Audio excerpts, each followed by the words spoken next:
I'm just calling it MARLA, MARLA. I just use the term Akashic record. It means kind of this cosmic plane that is a book that knows everything, and so I just use that as shorthand. But what I'm talking about is an AI enterprise system for large science corporations. My disclosure is that everything I'm saying in this presentation is based on publicly available information. I'm not saying anything about any specific science company. And I just want to make that disclosure that this is not based on any particular science company. This is just what I know from personal experience and what's publicly available. But the idea was, do I have to disclose an invention or idea? And then in the process of working this through, I'm realizing it really is just an idea and a concept. It's not necessary to really do protections because everything is changing so fast. You really can't patent any of this. But what it could be is a big opportunity for developers, third-party developers, and people who are building these solutions. So that's the audience. The quote that I was really struck by last week on the TED Talk, I'll put the link in, but Sam Altman said, somebody said, what do you see coming up that's the next big thing? And he said, I'm most excited about AI for science at this point. He said, I'm a big believer that the most important driver of the world and people's lives getting better and better is new scientific discovery. So this is absolutely huge, and I'm going to talk about why it's so important for science companies to be using the latest version of ChatGPT and what Go AI is coming out with, because these are essential, and our competitors could be using it, and whoever is using the latest has a huge advantage, and then whoever is not using it has a huge disadvantage. Okay, again, the quote, and so asking, what does this mean for large pharmaceutical corporations of over 50,000 people? The fact that AI is going to be doing stuff specifically for science, for scientists, etc. So OpenAI has a enterprise licensing, but it doesn't seem like a very well developed area. If you try to call and talk to a rep, there's no one to talk to. Microsoft has a much bigger infrastructure for sales. They have gold partners.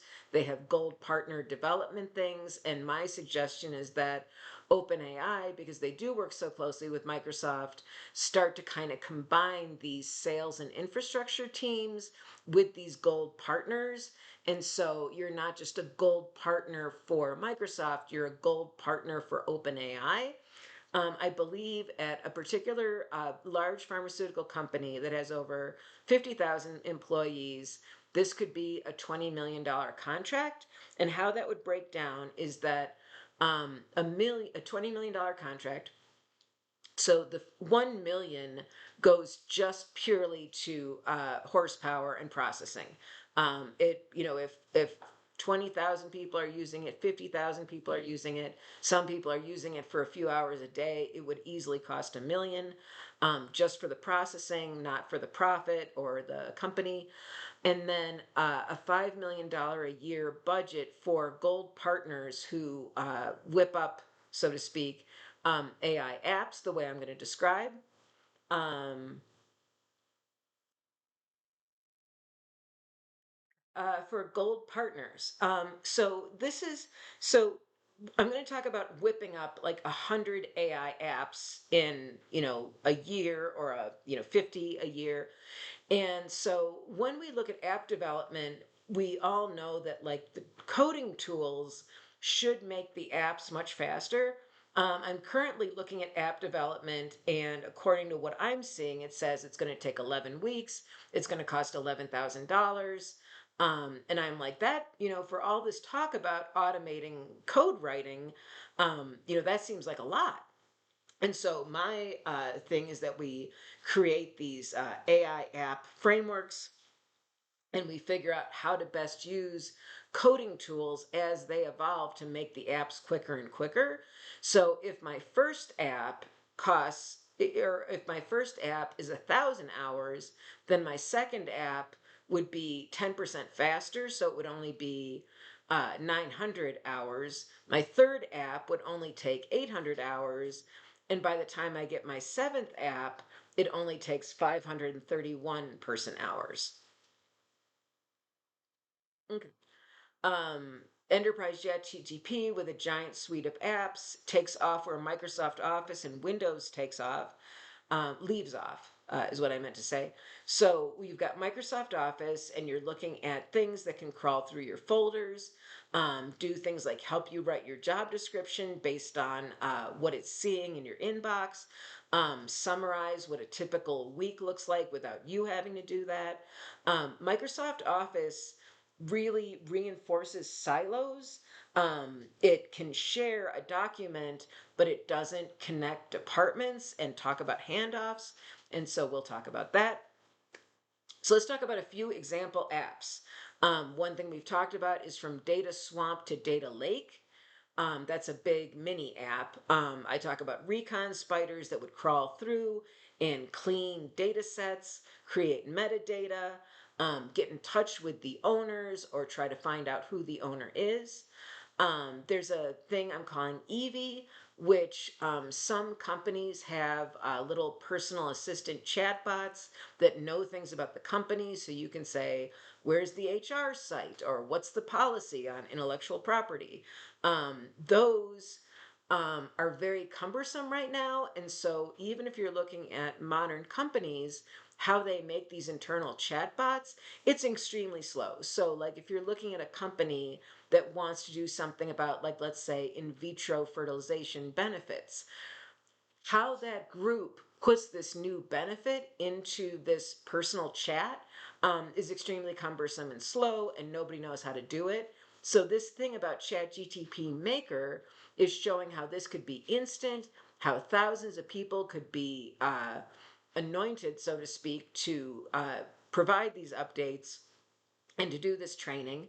And I'll talk more about that. Also, in the world of training, I've talked to you about job aid generators that take a big, like 5 hour workshop session, and you just type in what you want to do, and it makes a job aid based on what you need to perform. Newsletter generators, where instead of just reading, a 20-page newsletter every month, you could say what you're working on, what you're interested in learning about, and then it generates a newsletter based on all the stories that have been written about projects and innovation within the company that they're looking to highlight, and is currently not searchable. Right now, if you are trying to find a story about a project that you remember reading about a couple months ago, it's impossible to find it. Also important, the deep research tool for ChatGTP. It's amazing. You can specify, like, spend 2 hours generating this report. It's got all the sources. It gives you like a 15-page report. I believe companies need this right now. I just did one recently about AI at big pharmaceutical companies, and it was a breakthrough report. I'm reviewing it now. And then the final thing that sounds a little lofty, but we're talking about ChatGTP for predicting, and particularly predicting the future of science. There was a scientist that I talked to who once said, I put in a prompt in ChatGTP, what's the future of the clinical trial for this? And they were just blown away. How people are using it for predicting is an important use case. So I, as you both know, made a What's Wrong app, used ChatGTP Maker, and it shows that I have the ability to instantly train it myself as a no-code person, and it's available right away on the internet through the OpenAI store. Okay, deep research, and it's how it's better than some internal out-of-date things. We can do a demo with a report. The current version of OpenAI, ChatGTP, works with current data. At some companies, they have an older version and they're working with data that's from before 2 years ago. Um, the newest versions of ChatGTP are constantly recommending that you do more searches as opposed to internal systems that sometimes want to minimize cost. And so they discourage you from doing more searches as opposed to saying, hey, do you want a workflow? Do you want a chart? Do you want a PowerPoint? So, whereas the commercial version is like kind of urging you to keep going, internal systems can sometimes discourage you from that. Again, I talked about deep research and report generation. And then I'd like to do a module that's called ChatGTP for pharmaceutical executives, and talking about strategy and how AI can work with human resource software to help you make a strategy apply to all the different employees and teams and how it would cascade down. Then the square on the bottom right, feed it books to query like textbooks. Right now, commercial chat GTP, you can put in a pharmaceutical textbook, and that's, over my head with my understanding, but I can ask questions and it not only searches the textbook for answers, but it puts it in a way that I can understand. And then, like I mentioned, the ChatGTP Maker provides fine tuning, and it's a tool that I don't think we really know about at some companies. Okay, enterprise solution needs. Our confidential data should not be used for OpenAI training. One of the big obstacles at companies is that they don't want to use commercial chat GTP because it's not that they don't want OpenAI to know their stuff. They just don't want OpenAI to make that data available to a competitor. So they don't want a pharma company, their searches to be seen by their competitor. They don't even want them to know what they're thinking about or Googling, frankly. But we do currently search the internet. We put the stuff into Bing and Google, Gemini, and we don't seem to have a problem with that. Okay, and that just seems like something we just work out with OpenAI. I'm proposing dozens, if not hundreds, of custom apps that are made quickly. All data lakes are cleaned. Um, all strategies assisted and personalized. HR, we have a problem with systems that don't reflect dotted line reporting. So you can see who works for who, but that's not an accurate depiction of who actually reports to whom. With dashboards, I talked about automated training and job aids. In system training is something that's really a failed experiment in corporate worlds.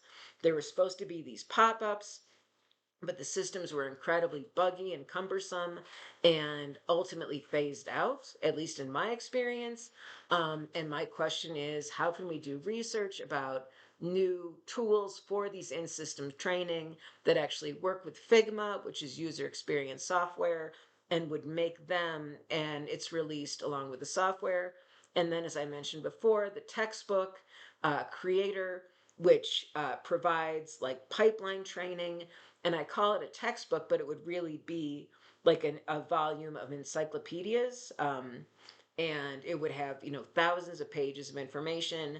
And it's not just a bunch of files that are dumped in, it's really a curated, cohesive encyclopedia that's designed for people looking up, people who are outside that department, because a lot of times when you're trying to understand how a department that you're not in works, so first of all, you need onboarding to learn your own department, but then sometimes you need to learn about the departments you work with, and that needs to be very understandable. So a small problem that's a huge problem is that we'll use acronyms. So a group will just say, oh, we don't have to explain what this acronym means because we all know it. You don't have to explain that, but it's like your team of 2,000 all uses that acronym, but people outside it don't know what that acronym is. So even little things like that are very important. Okay, the external textbook. I always use this as an example. This is something that using commercial chat GTP, I was able to train myself a tremendous amount about how a drug pipeline can work and not a particular one. But I just highlighted, you can see in yellow that it's a 704-page textbook, and that it can be searched. I could take a strategy and compare it to this textbook and talk about different strategies. And when you think about it, some pharma companies have libraries.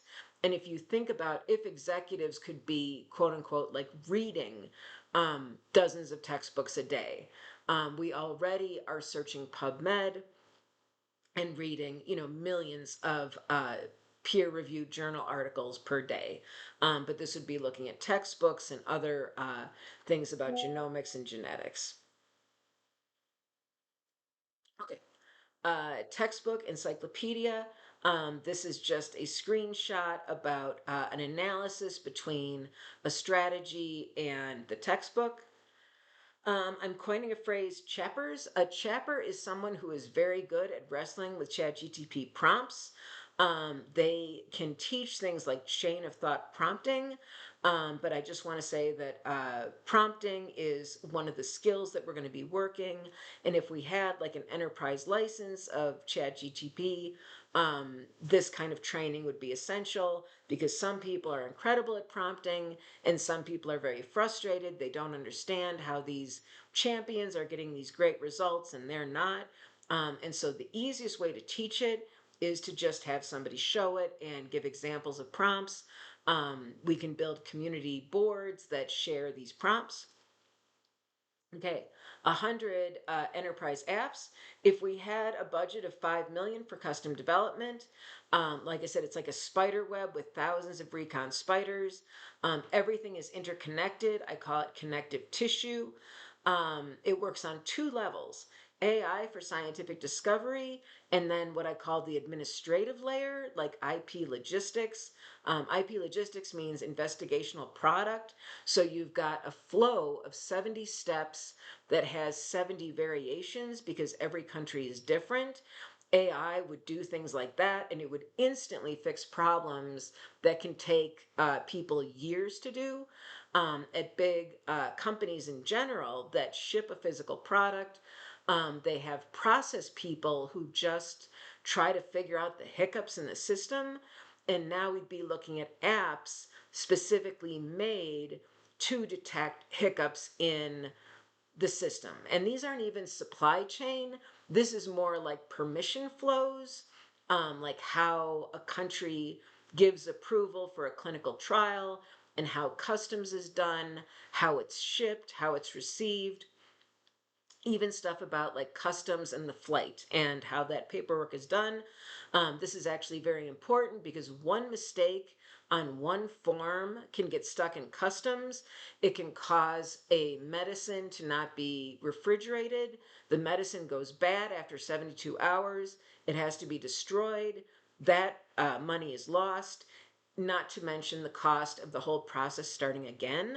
So sometimes you're looking at a delay for a clinical trial that can cost $1 million a day. So you can see how a system that would stop these $1 million a day delays would be very invaluable. Also, so talking about AI technology, as we all know, there's a lot of stuff on the internet where people are feeling like AI is sentient. This stuff kind of seems a little magical, but I'm actually taking the different approach and saying that the Arthur C. Clarke quote, any sufficiently advanced technology is indistinguishable from magic.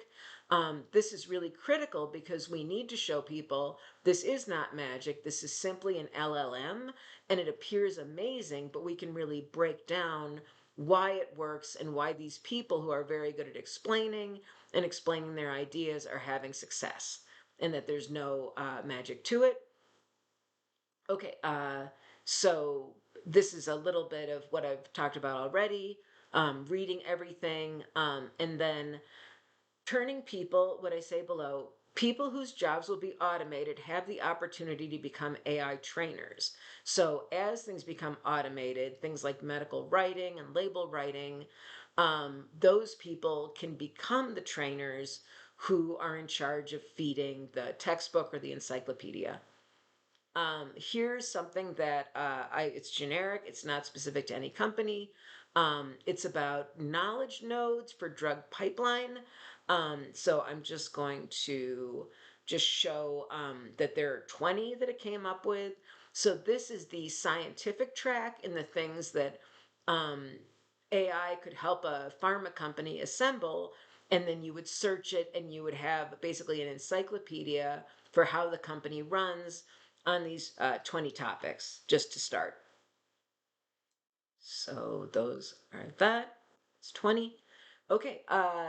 And then talking about, I love the Oppenheimer movie, and I have a section that I've proposed to executives called Lessons from the Manhattan Project. That's really just an elite creative group that meets and speaks on the highest level about innovation.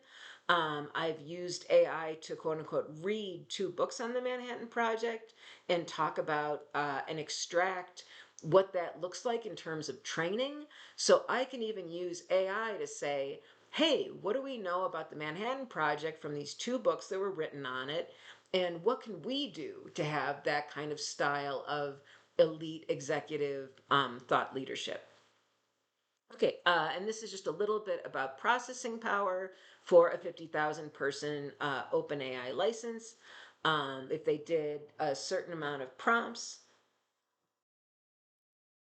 okay.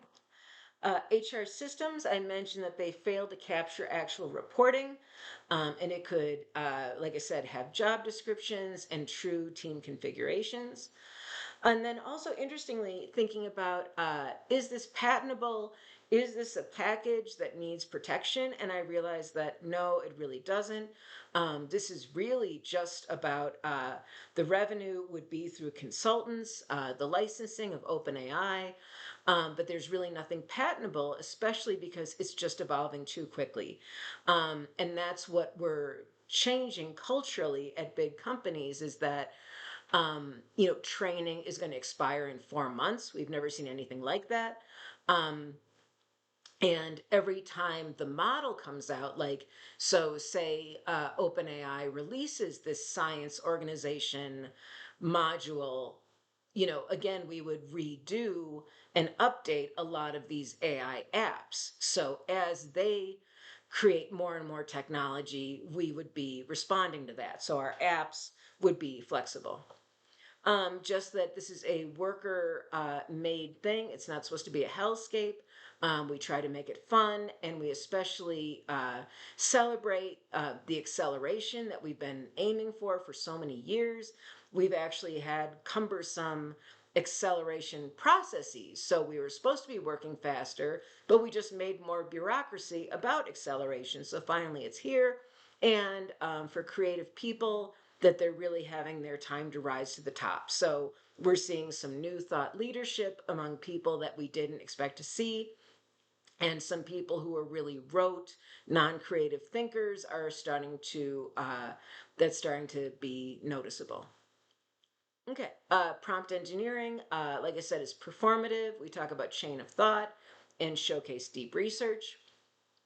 Again, gamification and recognition, doing this in a way that employees are excited about and not frightened about losing their jobs.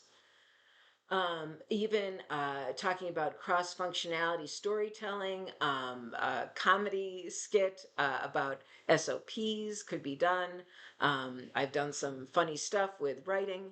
And then human intelligence versus AI intelligence.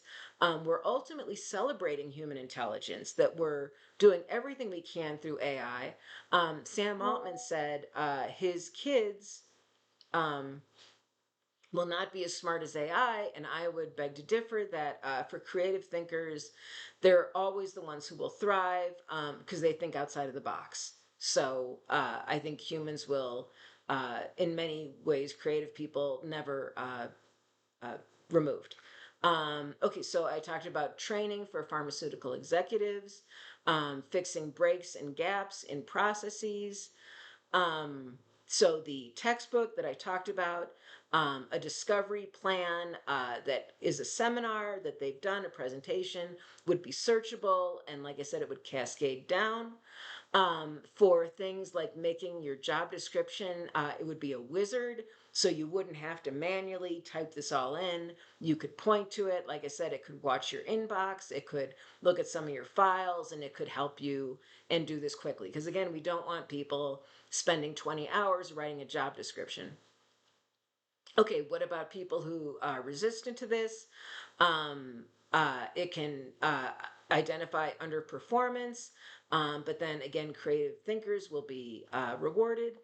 Also, studying how a department is doing when they work with JIRA tickets, doing an AI analysis of JIRA tickets, and understanding root causes and patterns. And I've talked about the textbook. Again, newsletters, PR, and communicating science. AI can help with that. Um, uh, that one I've covered. Ethical data. So this is a quick one. AI, it's a longer topic, but we have a problem with anonymized data.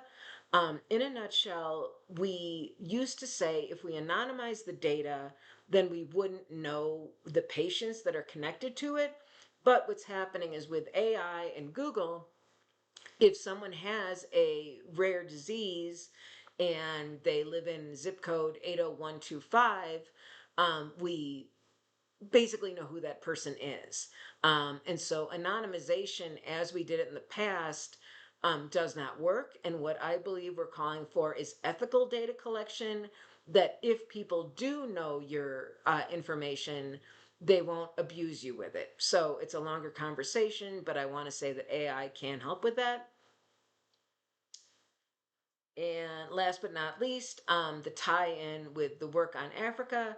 I did a fascinating thing where it talked about a phone that when it's stolen, like I know this gets a little bleak and a kind of crazy way to end this presentation, but the idea, and this is something I've talked about with Africans, is that as they get these $300 phones that are stolen and people are abused because they have this phone, the phone could be designed that it would launch some spyware and it would catch the person who murdered you. So, the way to use AI to create these products has been obviously life changing for me. I believe there's tons of stuff this can do in Africa. The refugees I work with are all using ChatGTP very successfully.